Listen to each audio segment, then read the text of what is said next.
Jadi setelah menyebutkan jaminan utama, jaminan tambahan ya, di situ kita harus menyebutkan bahwa jaminan utama dan tambahan tersebut adalah untuk menjamin pelunasan hutang debitur berdasarkan perjanjian awalnya apa, berikut adendum-adendumnya, berikut perpanjangan-perpanjangan, perubahan-perubahannya, dan pembaharuannya. Terakhir dengan adendum ke-7. Misalnya kita dikasih kerjaan adendum ke-7 atau perubahan ke-7. Sebutkan yang terakhir dengan adendum ke-7 atau perubahan ke-7, bla bla bla bla. Terus kemudian untuk selanjutnya berikut adendum-adendumnya dan garing atau tambahan-tambahannya dan garing atau perpanjangan-perpanjangan dan garing atau perubahan-perubahannya dan garing atau pembaharuannya. Itu penting sekali. Ini sekarang berguna di masa Covid ini. Yang terus terang belum bisa melakukan adendum, bahkan hanya SKK saja yang dikirimkan. Bisa juga mendatangkan notaris, tetapi tetap tunduk kepada Undang-Undang Jabatan Notaris untuk hadir. Tidak boleh tidak hadir di hadapan debitur. Jadi itu kita tahu tolong Mbak administrasi, Mbak admin, mengenai pengisian jaminan fidusia, pendaftaran jaminan fidusia. Ya yang tadi sebelum ini. Nah, setelah ini, nah itu. Selain akta jaminan, nah kalau dalam APHT itu kan sudah jelas. Di dalam APHT itu kan memang sudah ada fasilitas ini. Di dalam APHT selaku debitor, halaman 3 ya biasanya, dalam Perkaban nomor 8 tahun 2012 telah dibuat ditandatangani perjanjian kredit nomor sekian. Kalau saya ditambahin berikut adendum-adendumnya dan seterusnya terakhir dengan adendum keberapa. Kalau itu jaminan cross collateral, joint collateral ya, joint collateral, tanggung renteng, saya pasti memberikan ini. Satu, sebutkan perjanjiannya, satu apa, berikut adendumnya, dua apa, berikut adendumnya, kemudian untuk menjamin pelunasan hutang debitor sejumlah, sebutkan lagi perjanjiannya dengan limit kredit saat itu. Kalau memang jaminan perjanjian itu tidak diutak-atik, dengan limit kredit saat itu sebesar berapa limitnya, berikut adendum-adendumnya. Yang kedua, berarti yang kita buat nih ya, perjanjian kredit nomor berapa dengan limit kredit saat ini. Karena kita tahu jenis kredit itu kan ada yang perjanjian cash loan, non cash loan ya. Kemudian ada yang investasi. Di situ beda-beda. Kalau kita total limitnya itu yang berbahaya, karena kalau non cash loan itu beda. Itu adalah plafon. Kalau saya uraikan kalau itu memang beberapa fasilitas. Nah, dari APHT itu sudah ada sejumlah utang yang dapat ditentukan di kemudian hari berdasarkan perjanjian utang piutang, berikut penambahan, perubahan, perpanjangan. Tetapi apa yang kita lihat di dalam akte jaminan fidusia tidak ada seperti itu bakunya. Kita mainkan di premis ya, untuk menjamin pelunasan hutang debitor berdasarkan perjanjian kredit bla bla bla bla, yaitu yang tadi saya sampaikan, berikut adendum-adendumnya dan seterusnya. Nah, kita juga lihat pengisian pendaftaran jaminan fidusia di dalam webnya AHU. Itu di situ ada yang kita tampilkan ini. Saya tidak hanya memasukkan berdasarkan adendum atau cuma berdasarkan perjanjian kredit, tetapi saya sebutkan berdasarkan perjanjian kredit awal itu apa, nomor berapa, berikut adendum-adendumnya, terakhir dengan adendum ke-7 katakanlah, untuk selanjutnya berikut adendum-adendumnya. Kita bisa leluasa menulis ini karena memang pada waktu pembuatan itu saya meminta ini betul-betul dibuka. Karena untuk mengakomodasi hal-hal yang kita tidak tahu. Nah, ini fungsi dalam masa COVID-19 seperti ini, kalau kita menulis itu aman. Dan yang kedua, pengisian jangka waktu. Bayangkan, tidak hanya leasing yang jangka waktunya 4 tahun, 5 tahun, 3 tahun, 2 tahun. Ini perjanjian kredit modal kerja transaksional dan perjanjian kredit revolving, itu jangka waktunya 1 tahun.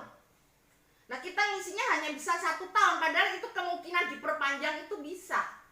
Nah, kita nanti masuknya kalau seperti itu dengan masa COVID seperti ini, sebaiknya sih kita masuk ke perubahan. Kecuali di dalam berdasarkan perjanjian kredit itu kita sebutkan berikut adendum-adendumnya, ya itu sudah. Tetapi kalau mau juga diupdate ya, kita masuk masuk ke perubahan, kemudian kita tulis di situ. Kita bisa nulis kok, ya. Semula perjanjian ini dengan jangka waktu sekian sampai sekian menjadi sekian sampai sekian. Karena apa? Saya sebagai salah satu tim naskah akademis di BPHN mengenai amandemen Undang-Undang 42 tahun 99, mereka itu ngotot mau roya otomatis. Saya tidak mau roya otomatis itu, saya sampai ya pokoknya saya mempertahankan supaya tidak roya otomatis, karena mindsetnya hanya taunya adalah undang-undang untuk leasing kendaraan. Padahal ada jenis kredit yang tadi saya sampaikan, ada kredit modal kerja revolving, transaksional yang sifatnya setahun diperpanjang setahun. Makanya saya tidak bisa bilang saya tidak mau roya otomatis, apalagi dengan masa Covid seperti ini ada reksusasi kredit sampai setahun. Bayangkan kalau itu sampai diberlakukan. Namun sebelum amandemen itu sudah selesai, tapi memang saya tidak mau roya otomatis, tapi saran dari mereka sebaiknya bank melakukan update terhadap perpanjangan jangka waktu itu. Nah, itu juga sangat repot ya. Untung saya sudah berdasarkan perjanjian kredit berikut adendum-adendumnya dan seterusnya. Nah, itu. Nah, itulah kalau roya otomatis, bayangkan orang kredit macet itu 3 bulan berturut-turut tidak membayar, itu kan dinyatakan macet. Nah, itu tidak langsung dieksekusi. Kalau undang-undang hak tanggungan pasal 6, pasal 14, pasal 20. Nah, pasal 20 pun memerlukan waktu. Kamu dipanggil, debitur dipanggil, kamu bisa nggak menjual ini dalam waktu 6 bulan katakanlah. Kalau tidak, ya ditempuh dieksekusi. Bayangkan kalau roya otomatis jangka waktu habis langsung dihapus dari dari sistem. Mau eksekusi nggak bisa. Undang-undang kepilitan juga Anda harus lihat. Ada masa waktu 90 hari untuk kita bisa eksekusi terhadap hak tanggungan fidusia yang mempunyai hak preferen itu. Jadi itulah, dengan masa Covid seperti ini yang saya sampaikan tadi itu mengandung keuntungan dan perlindungan hukum juga terhadap notaris. Sebaiknya sih mengikuti saran saya tadi. Kemudian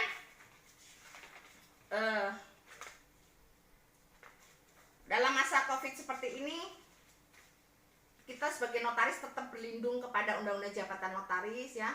Jangan sampai menyimpang dari itu, tetap menghadap, tetap dibacakan, karena banyak ancaman di dalam Undang-Undang Jabatan Notaris ya. Akte terdegradasi itu pasal 40, pasal 41 ya. Kemudian kita memang harus membacakan ya, membacakan terus menghadap. Sepanjang itu tidak dirubah, maka jangan sekali-sekali notaris melakukan penyimpangan terhadap kondisi masa Covid seperti ini. Karena apa? Itu merupakan celah hukum.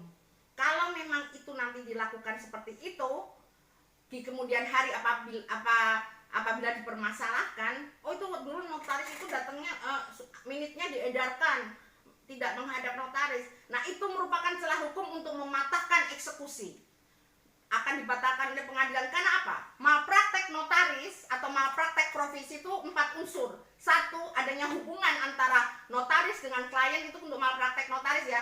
Kedua, ada pelanggaran standar profesi. Nah, itu kan pelanggaran standar profesi itu ya pelanggaran UU-JN dan kode etik. Kemudian adanya unsur kerugian, adanya hubungan sebab akibat antara notaris dengan klien. Pelanggaran standar profesi itu adalah unsur malpraktek.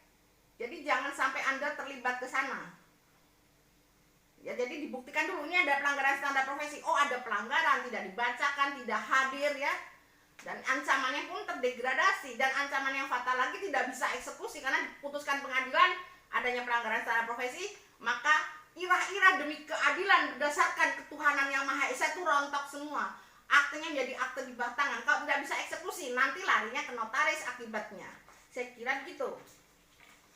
Jadi memang di dalam penandatanganan, kalau mau di bawah tangan silakan, mau SKK mau dikirim tuh silakan, itu bukan ranahnya notaris.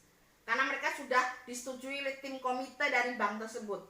Memang di dalam cara-cara yang dilakukan oleh bank dalam masa Covid seperti ini, memang ada undang-undang yang melindungi, Undang-Undang Nomor 11 tahun 2008, Undang-Undang 19 tahun 2016, PP 82 tahun 2012. Nah, next untuk sertifikat jaminan fidusia, Mbak.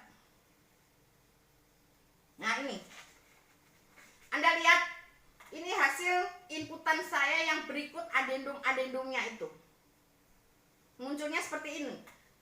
Jaminan fidusia ini berikut untuk menjamin pelunasan utang pemberi fidusia sejumlah berapa ya, berdasarkan perjanjian kredit.